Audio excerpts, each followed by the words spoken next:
Bom, prosseguindo, dado um problema de otimização, então, nessa nova forma algébrica, a gente diz que um vetor viável, x, lembra um elemento viável, no nosso caso aqui a gente vai chamar de um vetor. Viável significa que ele satisfaz todas as restrições que foram fornecidas, né, restrições dos 5 tipos aqui no caso. A gente diz que ele é um mínimo local se para todo outro vetor y que tiver dentro de uma bola centrada em x de raio epsilon, tá? Epsilon é um valor pequeno, estritamente positivo, tá? Então se a gente pegar qualquer y que está na vizinhança de x, essa vizinhança definida pela bola centrada em x de raio epsilon, então o x é um mínimo local se o valor da função f aplicada em x é menor ou igual ao valor em f de y para todo esse y. Tá? O x é um mínimo global se ele for o valor de f aplicado a x for menor ou igual ao valor de f aplicado a y para todo y no conjunto de pontos viáveis. Tá? Então, bom, o nome é autoexplicativo, quase, né? E as definições são essas. Então é global se for o menor dentre todos. É local se for o menor numa vizinhança em torno daquele ponto. Tá? Não é difícil perceber que todo mínimo global é um mínimo local. Tá? Mas a recíproca em geral não é verdadeira. Tá? Existem situações onde a gente tem mínimos locais que estão tão longe de um mínimo global quanto a gente pode querer. Tá? Vamos fornecer isso aqui. É fácil ver. Vamos fornecer dois gráficos de exemplos, onde é extremamente fácil ver a diferença entre mínimos locais e mínimos globais. Tá? Na esquerda aqui nós temos 3 pontos, x, x' e x duas linhas, e uma função que alterna bastante, tá? À medida que a variável x1 cresce. Tá? Isso é um exemplo em R2, ou seja, no plano. Tá? X' e x... Bom, x' e x duas linhas, os três são mínimos locais. Tá? Por quê? Bom, porque para qualquer vizinhançazinha que a gente pegue aqui em torno, por exemplo, do ponto x', tá? Ele vai ser menor ou igual aos pontos que estão dentro dessa vizinhança. O mesmo aqui vale para x e o mesmo vale para x duas linhas. Tá? Então, x', x duas linhas são mínimos locais aqui. Tá? Mas dá para ver o que? Da figura a gente percebe que tanto o x' quanto o x duas linhas, eles não são mínimos globais. O x aqui é mínimo global, pelo menos nessa parte do gráfico que a gente consegue enxergar. Tá? Mas o x', então ele satisfaz o critério de mínimo local, mas ele é maior do que o valor x2 para x é maior do que em x, então ele não é mínimo global. Tá? X aqui nesse caso é um mínimo global. A situação de mínimo global, aqui do outro lado, eu desenhei aqui uma parábola. Tá? E o x' que eu representei aqui, ele é um mínimo local e também é um mínimo global. Por quê? Porque não tem nenhum outro ponto menor ou igual a ele. Tá? Então essa é basicamente a diferença entre mínimo local e mínimo global. Tá? Em algumas circunstâncias, por exemplo aqui no caso da parábola, a parábola tem uma estrutura que garante para a gente que todo mínimo local é um mínimo global. Tá? Essa outra função oscilatória aqui, a gente não tem essa garantia. Tá? A gente vai falar dessas garantias, a gente vai definir formalmente o que essa garantia vem a ser. Tá? Adiantando em palavras, simplesmente quando a gente tem uma situação que a função objetiva é convexa e o conjunto de pontos viáveis também é convexo, tá? Então todo mínimo local é um mínimo global. Tá? Então, essas são situações convexas, tá? Nas quais o mínimo local coincide com o mínimo global, são as situações mais fáceis de serem resolvidas. Tá? Quando a gente tem a existência de múltiplos mínimos locais que podem ser extremamente longe do mínimo global, obviamente já, assim, a intuição é que vai ser mais difícil determinar mínimos globais aqui.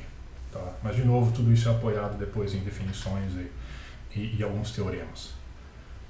Ok, bom, o panorama que a gente tem, tá, sobre problemas de otimização, o que tem por aí, onde a gente está e onde a gente basicamente vai querer ficar. Tá? A figura aqui não ficou muito clara. Acho que eu treinei um pouco na hora de bater essa foto. Tá? Bom, problemas de otimização, a classe grande aqui representada em azul, tá? Que a gente pode melhorar são os problemas não lineares. Lembra que a gente está assumindo que os problemas de otimização vão ser especificados através de funções e restrições em forma algébrica. Tá? Então, problemas não lineares são aqueles que a função objetiva é não linear e algumas restrições são não lineares. Tá? A gente consegue modelar um monte de coisa com esses problemas e eles são basicamente os mais difíceis de resolver. Por quê? Porque muitos problemas não lineares sofrem da questão que mínimos locais não implicam em mínimos globais. Tá? Dentro dos problemas não lineares, a gente tem a classe que a gente vai chamar dos problemas de otimização convexa. Tá? Essa é a classe onde os mínimos locais implicam em mínimos globais, ou seja, todo mínimo local é um mínimo global. Então essas aqui são os problemas que são relativamente mais fáceis de resolver. Tá? Para muitos deles a gente consegue algoritmos em tempo polinomial. Dentro dessa classe, a gente tem os problemas de otimização linear. Tá? Otimização linear são aqueles em que a função objetivo e as restrições do conjunto de pontos viáveis elas são todas lineares. Tá? E todo problema de otimização linear é um problema de otimização convexa. Então significa que mínimos locais implicam em mínimos globais. Então, otimização linear aqui é a parte fácil da história, digamos assim. Tá? São aquelas por quais a gente conhece bons resultados, boas caracterizações, a gente conhece algoritmos polinomiais para resolver. Tá?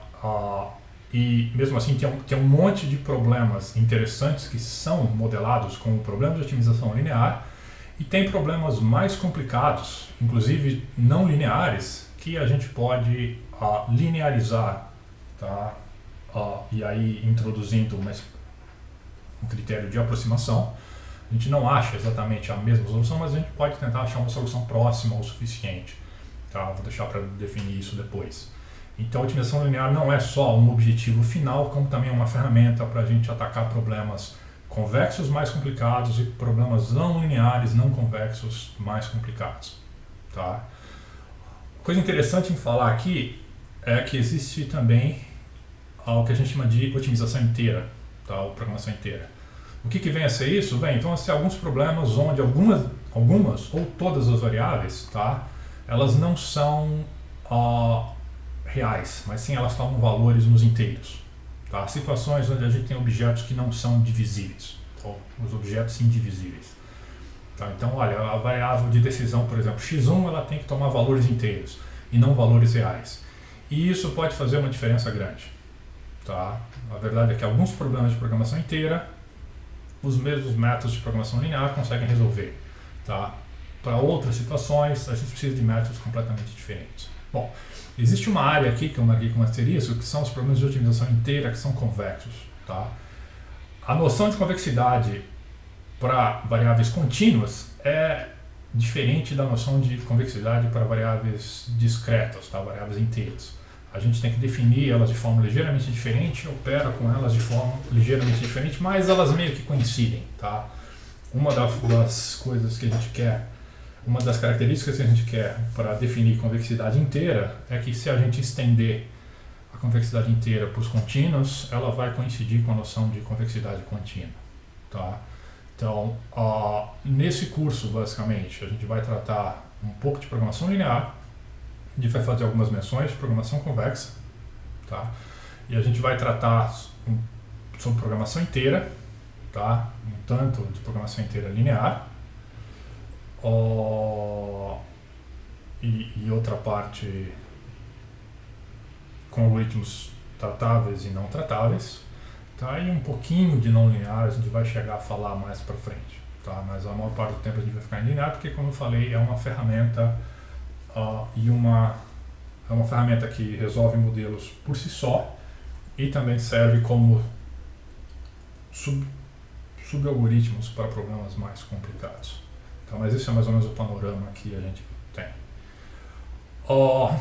Então, bom, já que a gente vai vamos nos fixar primeiro nessa parte do curso em programação linear, otimização linear.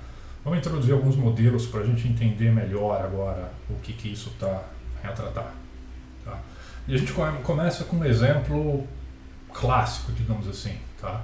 Que é o problema da dieta. Tá? O que a gente quer? Bom, a gente ganha uma tabela de informações nutricionais, como essa aqui. Tá? Essa aqui foi retirada do livro do Matuszek Gardner. Tá? Não lembro a página agora, esqueci de botar aqui, mas ela está logo no começo. Tá? Onde, por exemplo, a gente tem 13 possíveis ingredientes: cenoura, repolho e pepino. E aqui a gente tem uma tabela, o quanto de vitamina A tem em miligramas por quilo numa cenoura, no repolho e no pepino. O quanto de vitamina C tem na cenoura, o repolho e o pepino. E o quanto de fibras em gramas por quilo tem, de novo, a repolho, a cenoura e o pepino. Tá? Tem um valor requerido do que seria uma alimentação balanceada, tá? Diária. Então, digamos assim, por dia a gente tem que comer pelo menos 5 miligramas de vitamina A. A gente tem que comer pelo menos 15 miligramas de vitamina C e 4 gramas de fibras. Tá? Não sei o quão exato esses valores estão no conhecimento mais recente, mas isso aqui é um exemplo. Tá? E além disso, a gente tem um preço fornecido por quilo. O quilo da cenoura custa 0,75, o repolho 0,5, o pepino 0,15, tá? Em alguma moeda existente, tá? Algum valor não especifiquei, a gente não especificou qual. Por quê? Porque isso aqui é meio irrelevante, né? Dá pra ver que você muda os valores aqui, não vai fazer muita diferença no modelo, pode fazer diferença na solução, tá? Então o que a gente quer? Bom, a gente quer planejar uma refeição que use uma certa quantidade XA de cenoura, uma certa quantidade XB de repolho, uma certa quantidade XC de pepino, tal que todas as requisições sobre as vitaminas e fibras seja respeitada, tá? E o valor da refeição seja o menor possível. Tá? Isso é um modelo extremamente simples. Então a gente tem lá que XA, XB e XC são variáveis de decisão, uma para cenoura, outra para o repolho, outra para o pepino. Tá? Elas obviamente têm que ser maiores ou iguais a zero. A gente não vai ingerir quantidades negativas de alimento. E aqui, obviamente, a gente está supondo que a gente pode comer pedaço de cenoura, pedaço de repolho, pedaço de pepino, então não são objetos inteiros. Tá? A gente pode comer frações, qualquer fração que a gente queira. Então, bom, o modelo é meio que... O modelo está na tabela, basicamente, tá? De tão simples que ele é. Então o que a gente quer? Bom, a gente quer maximizar o preço, minimizar, nesse caso, desculpa, minimizar o preço. Então, XA, XB e XC representando as quantidades. Então a gente quer minimizar o quê? 0,75 é o preço por quilo da cenoura, vezes o XA, mais 0,5, quer dizer, 0,5 vezes XB, porque 0,5 é o preço do repolho, mais 0,15 vezes XC, porque 0,15 é o preço do pepino por quilo. Tá? Então, a hora que a gente faz essa ponderação aqui, essa é a nossa função objetivo, esse aqui vai ser o custo da refeição, e a gente quer minimizar, tá? Minimizar em cima de XA, XB e XC. Bom, XA, XB e XC, a gente quer que eles pertençam lá ao conjunto de pontos viáveis, que são definidos pelas restrições. O que a gente precisa? Bom, quando a gente comer uma quantidade XA de cenoura, a gente sabe que ela tem 35 mg de vitamina A. Quando comer uma quantidade XB de repolho, tem 0,5 mg de vitamina A. E quando comer uma quantidade XC de pepino, tem 0,5 também de vitamina A. Bom, a hora que a gente somar essas quantidades de vitamina A, tem que ser maior ou igual a 0,5 mg, que é o requerido diário.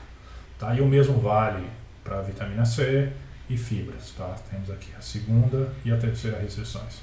Tá? Sabe que aqui a gente nem precisa, desde que as unidades sejam compatíveis na linha, por linha, aqui todas são, a gente não precisa se preocupar com quais são as unidades dessas grandezas.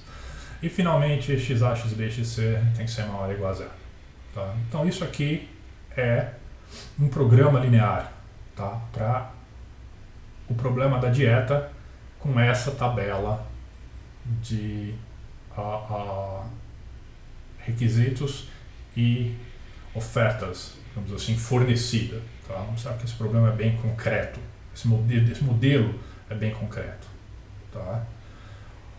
Ó, então, como a gente pode esperar, se a gente souber resolver isso aqui, tá, resolver esse programa linear, a gente vai obter valores xa, xb e xc, tal, que eles são não negativos e eles satisfazem essas restrições. Tá? Então, todo ponto viável, tá? Todo ponto viável significa o quê? Que ele satisfaz os requisitos mínimos necessários por dia. Tá? E dentre todos os pontos viáveis, a gente vai querer aquele que incorra no menor custo. Então, isso, xa, xb, xc, a resposta para esse programa daria para a gente a refeição procurada. Tá? E a gente pode deixar o problema até mais interessante, de várias formas. Tá? Um deles, por exemplo, imagina que a gente tem um orçamento W, ou seja, a gente tem uma quantidade de dinheiro que não pode passar. Tá? A gente pode colocar aqui uma outra restrição, dizendo que o preço da refeição não pode ser superior ao W. Tá? W aqui nesse caso é um parâmetro. E não é difícil perceber também o que a gente pode generalizar isso para quantos ingredientes e quantas vitaminas e sais minerais a gente quiser. Né? Isso que a gente fez foi simplesmente eram 3x3, mas a gente pode ter N ingredientes diferentes e M compostos diferentes, e pode ter preço e algumas outras restrições a mais. Tá? E o curioso aqui é que esse problema é fácil de resolver em variáveis contínuas, variáveis reais. Se as variáveis forem inteiras, ele fica consideravelmente mais complicado, do ponto de vista computacional. Tá? Do ponto de vista de modelo, a única diferença que a gente teria que colocar aqui é que não, eu quero, por exemplo, que o número de cenouras seja inteiro. Tá? Então, como 1, 2, em vez de comer 1/3, 2/5 de cenoura. Mas do ponto de vista computacional, a coisa fica mais difícil de resolver. Mas o modelo é extremamente simples. Né? Então, bom, generalizando o problema da dieta por causa dos N ingredientes e M compostos, tá? A gente disse que tem uma matriz. Por quê? Porque a gente tem a matriz, né? Tá? Essa tabela aqui, no fundo, isso aqui é uma matriz, né? Tá? Pode ver que isso aqui, essa parte que eu estou grifando aqui, a gente pode organizar isso aqui como uma matriz. Tá? E a gente pode organizar isso aqui como um vetor. E isso aqui como outro vetor. Tá? Então, colocando as coisas dessa forma, fica mais fácil a gente enxergar que... Bom, a gente pode considerar uma matriz com entradas reais, N por N, só que a entrada IJ descreve a quantidade do composto I no ingrediente J, tá? Nas unidades que a gente escolher. Tanto faz. O vetor B é o vetor de requerimento, né? Ou demanda, digamos assim, o que a gente tem que consumir diariamente. Então, BI é o requerimento do composto I. E o vetor C é o custo, tá?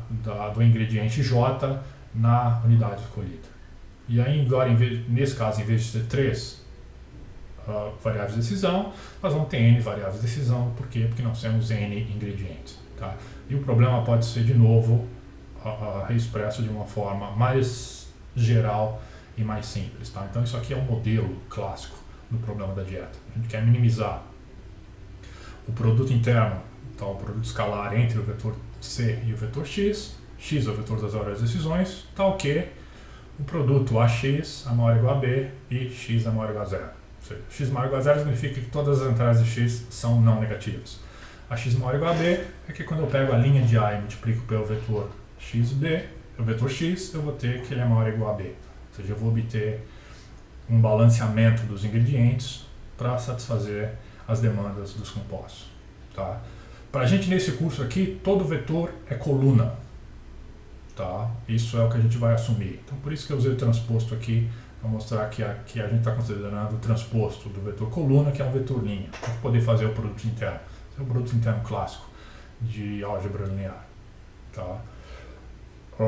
E esse aqui, bom, é uma generalização simplória do programa que a gente teve aqui no começo. Esse é um programa concreto, ou seja, uma instância concreta, um programa linear, onde os valores tinham sido fornecidos, e aqui já é uma versão mais abstrata, porque mostra que olha, é muito mais vantajoso a gente estudar essa versão geral do que aquela versão concreta. Aquela versão concreta é um bom exemplo, e Se você quiser observar a solução da versão concreta, faz sentido, tá? Mas o modelo a gente tenta fazer o mais abstrato possível, tá?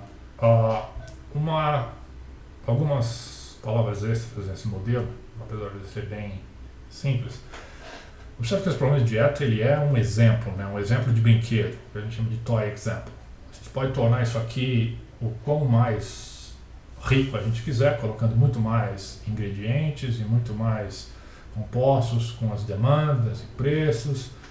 Mas observe que isso aqui, do jeito que está, esse modelo é tão simplório que em nenhum ponto ninguém pode imaginar que isso aqui vai realmente te dar uma dieta razoável a ser seguida, tá? O que significa esse razoável? Certamente, qualquer resposta vai atender o mínimo do que foi requerido, tá? Então, em quesitos nutricionais, você vai estar, digamos assim, seguro, desde que o seu modelo tenha todos os requisitos nutricionais necessários. Mas observe que nada impede que você ache uma solução que não é o caso nesse exemplo concreto aqui, mas dependendo dos valores que você tenha numa matriz A e num vetor B, tá, e num custo C, nada impede, por exemplo, que a dieta, que você tenha um super ingrediente lá, um superfood, entendeu? Que satisfaz todos os requisitos, os requerimentos e o custo é baixo. E aí, obviamente, o mínimo vai te dizer que, olha, você tem que comer esse superfood todos os dias para o resto da sua vida e você vai estar nutricionalmente coberto. Tá? Mas não é bem o que a gente gosta de fazer, né? Tá? Então isso mostra o quê? Isso mostra que a gente tem que... É uma característica da parte quando a gente constrói um modelo de tentar capturar a essência do problema, mas também essas nuances. Tá? Porque uma vez que a gente criou o modelo, a solução ela vai se basear no que o modelo expõe. Tá? Então, se tiver o superfood e o superfood for barato e ele disser que, olha, se você só comer o superfood, você vai estar nutricionalmente atendendo os requisitos mínimos, ele vai te dar uma resposta que só tem um superfood. Tá? Então, se você quisesse uma espécie de balanceamento, tá? Você teria que introduzir esse balanceamento no modelo. E não é o que a gente tem aqui. Tá meio cedo para a gente fazer isso, mas tem que falar. Ok? Bom, vamos para um segundo exemplo então. Tá? Qual seria o nosso segundo exemplo? É um outro exemplo clássico, conhecido como o problema da mochila contínua. Tá? A gente está numa loja que ela vende, sei lá, produtos alimentícios a granel de novo. Tá? Granel por quantidade, né? Porque as variáveis de decisão vão ser contínuas. Por exemplo, arroz, feijão, aveia, farinha, nozes, castanha, whatever, tá? Qualquer coisa. E a gente supõe que são vendidos N produtos. Cada produto I vai ter um custo CI não negativo associado. E para você, ele vai ter uma utilidade VI. Tá? Essa utilidade VI pode ser zero, pode ser negativa, pode ser positiva. Tá? Positivo significa que você tem uma utilidade boa para ele. E é esse, basicamente, a maior parte do caso, a gente vai considerar as utilidades não negativas, porque a utilidade negativa não é muito interessante, mas na formulação do problema ele pode ser. Tá? E a gente tem um orçamento W para realizar a compra, ou seja, uma quantidade de dinheiro máxima W, que a gente não pode extrapolar. O problema é simples, ele quer o quê? Ele quer selecionar as quantidades XI de cada produto I, tal que o custo total não ultrapasse W. E a utilidade obtida seja máxima. Tá? Ponto. Como a gente deriva essa utilidade aqui, nesse momento não interessa. Tá? Observe que a utilidade é dada, ela faz parte dos dados do problema. Assim como o custo e o orçamento são dados do problema. Tá? Então as utilidades são determinísticas, elas vêm dados. Então o modelo é extremamente simples também, tão simples quanto o da dieta. Tá? Nesse caso aqui é um problema de maximização, porque a gente quer obter a utilidade máxima. Então a gente tem aqui a maximização sobre as variáveis xi, tal que a soma de VI e xi vai ser maximizada, tá? Tal que, sujeito a, que a soma do custo vezes a variável xi para todos os i's seja menor ou igual a W e, obviamente, as quantidades sejam não negativas. Tá? Então a gente podia ter escrito isso aqui também como um produto escalar, isso aqui também é um produto escalar, tá? E aqui são as variáveis não negativas. Então esse problema da mochila é até ligeiramente mais simples do que o problema da dieta, né? A gente tem uma restrição aqui só no caso. O problema da dieta a gente tinha uma restrição para cada linha da tabela, tá? Mas eu escrevi dessa forma mais combinatória porque isso é útil às vezes a gente escrever dessa forma e também porque aparece na literatura, tá? Então esse é um problema também que é fácil resolver dessa forma contínua. Se as variáveis fossem inteiras, computacionalmente daria um pouco mais de trabalho, é um problema intratável, tá? Mas a gente conhece boas heurísticas e aproximações para ele, tá? E é um problema clássico. Então, bom, um terceiro exemplo que também é clássico, problema do fluxo máximo, de fluxos máximos, tá? O que seria isso? Bom, imagine agora que a gente tem que transportar água dos centros produtores, essa que tá, a gente tem um conjunto não vazio aqui de centros produtores de água, assim, então, da onde a água vem, se está extraindo da terra, via poço artesiano, ou de um rio, ou captando da chuva, isso não vem ao caso aqui no momento, tá? Mas a gente tem centros produtores e centros consumidores, tá? Um outro conjunto T não negativo. E ainda tem alguns centros de distribuição D, tá? D aqui pode ou não ser vazio, tá? Então a gente tem lá um conjunto de centros produtores não vazio S, um conjunto de centros consumidores não vazio T e alguns centros de distribuição. Então o problema é o que? A água ela é escoada por tubulações entre pares e centros, tá? Não é entre quaisquer pares e centros que a gente consegue escoar a água, tem que ter uma tubulação entre eles, tá? Então se eu tenho lá dois centros distintos que estão conectados por uma tubulação, essa tubulação tem uma capacidade superior, não negativa, de escoamento. Tipo, é a capacidade do cano. Se a gente tentar escoar mais água por aquela tubulação, a gente pode danificar a tubulação, tá? E esse escoamento é por uma certa unidade de tempo, que não é importante nesse modelo que a gente está fazendo, tá? Nesse modelo a gente está abstraindo, o tempo é uma versão estática.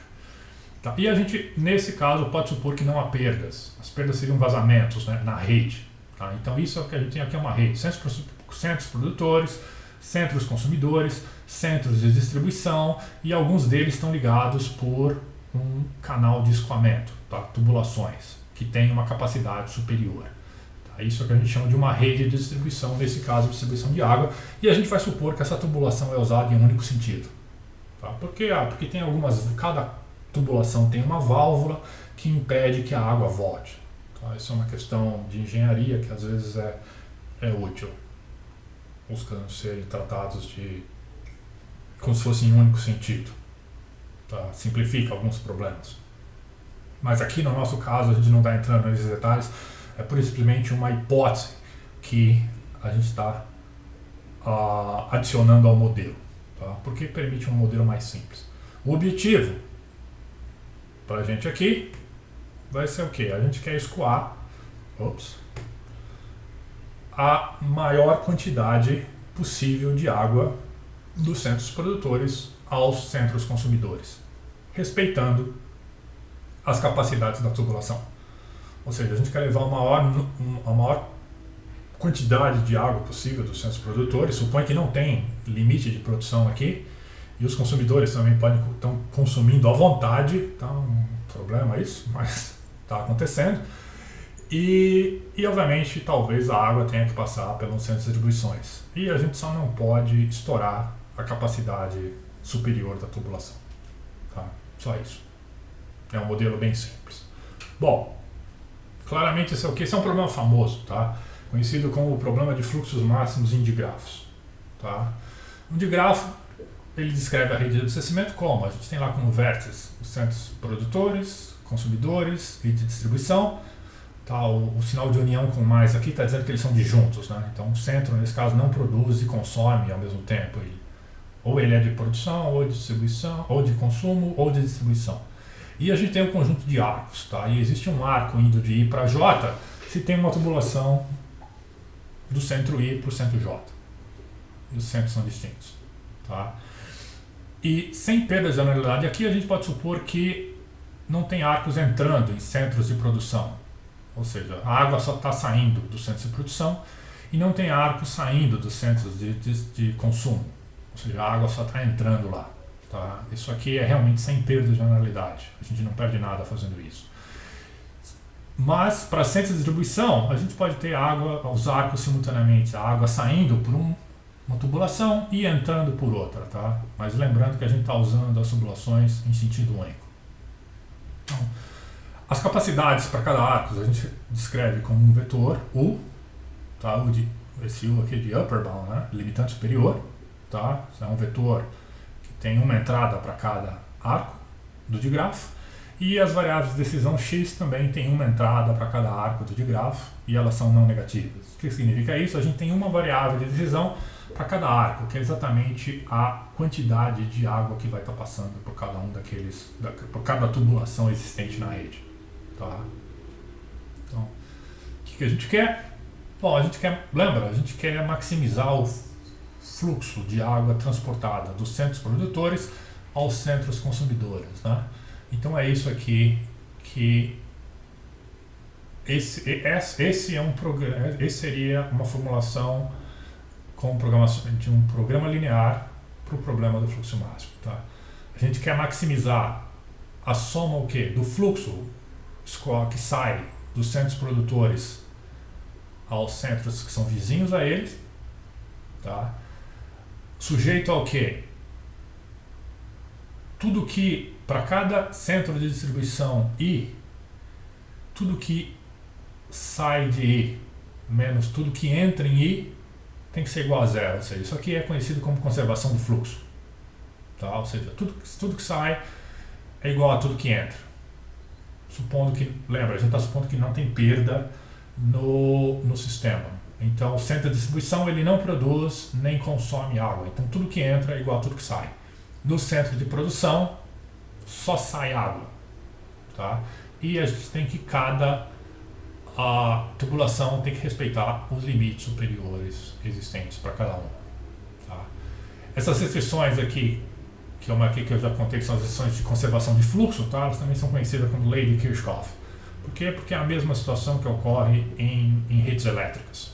Tá? Aliás, a gente está aqui falando de água, mas fluxos máximos, problemas de fluxos em geral, inclusive fluxo máximo, eles ocorrem em problemas de transmissão de energia, tá? Como um subproblema, muitas vezes. Bom, o problema é trivial se o grafo G for bipartido, né? Ou seja, se não tiver centros de distribuição, só produção e consumo, porque aí é só você mandar tudo que você pode. Tá? E observa aqui que a gente está querendo maximizar a saída de água dos centros produtores. E isso dá na mesma do que maximizar a entrada de água nos centros consumidores. Tá?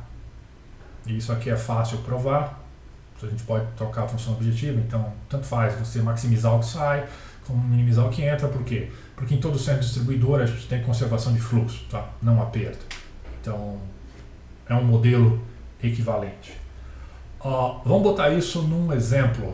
Tá? Eu tirei essa foto aqui do livro do Corman e eu treinei um pouco, acho, de novo, porque a página não era reta, mas tudo bem.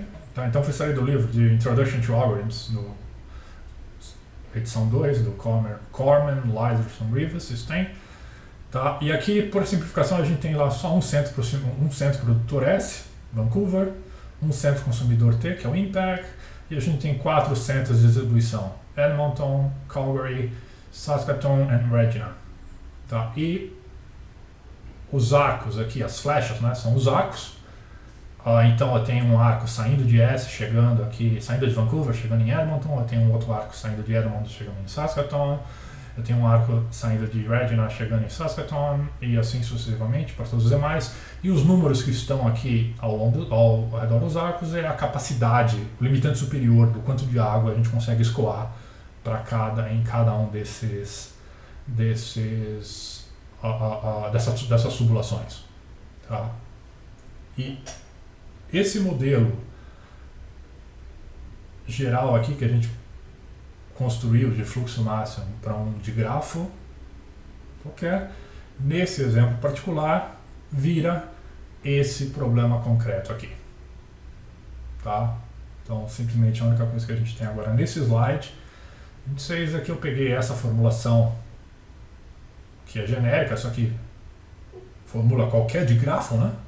Tá? Um fluxo máximo em qualquer digrafo, E aqui eu simplesmente especializei para essa instância que a gente tem aí, tá? E a gente pode ver que temos o que? Nós temos a função objetivo, só tem 2 arcos saindo de Vancouver, então ela só tem aqui 2 elementos. Quero maximizar o quanto sai de Vancouver a Edmonton e o quanto sai de Vancouver a Calgary.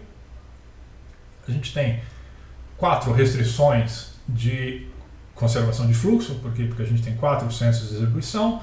E, bom, e a gente tem aqui 1, 2, 3, 4, 5, 6, 7, 8, 9, 10 arcos. Então, cada arco tem a sua própria restrição. Tá? Não é difícil perceber o quê? Que esses programas, que a instanciação, ou seja, uma instância concreta de um programa linear genérico, pode ficar bastante grande, né? Tá? Nesse exemplo aqui, a gente tem 6 nós e 10 arcos. E, bom, deu um problema pequeno ainda, mas isso pode ficar bastante grande, tá?